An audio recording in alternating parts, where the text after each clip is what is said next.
I just wanted to go against the grain and respond because normally I do not get to respond to the comments that people are making.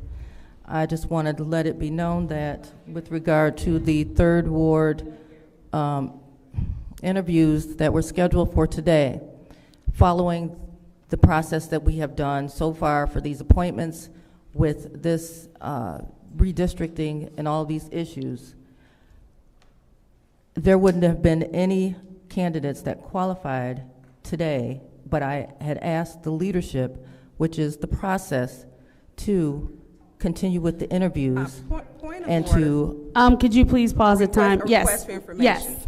What's your You, request? Madam Chair, who is the leadership and where did that title come from?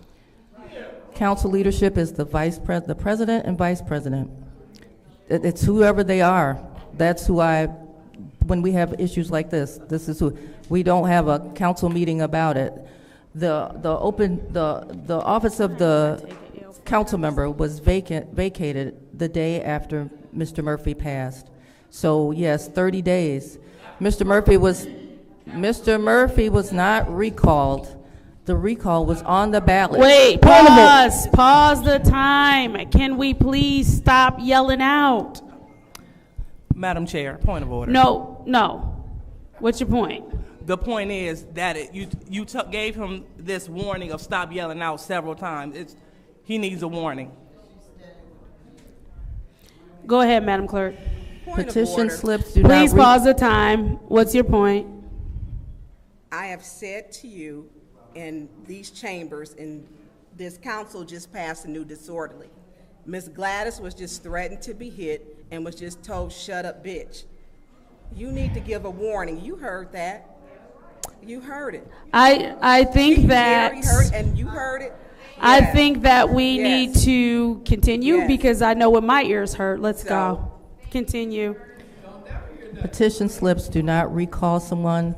If you look at the ballot, it said recall. Mr. Murphy passed away. He was never recalled. You cannot recall someone that is not in office. As far as maps go, we do not use maps for petitions. That's the county clerk, whatever he's talking about. We never used maps.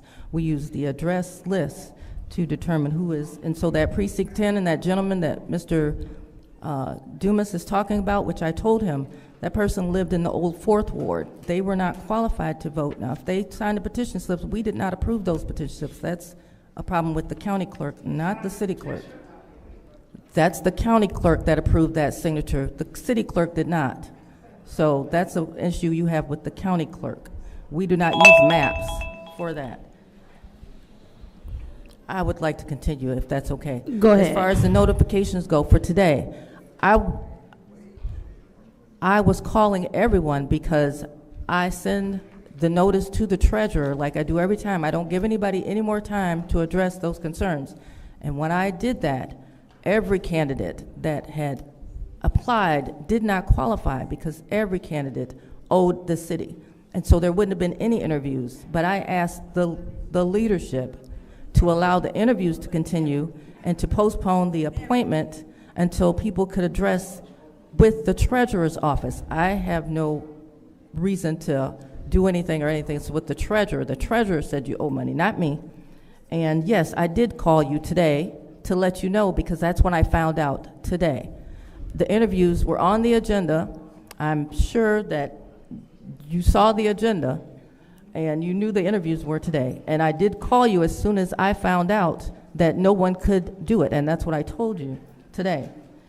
So that's what I just wanted to say, that Precinct 10 individuals, the people that qualified and were in the old 3rd Ward did get ballots with the recall election on it.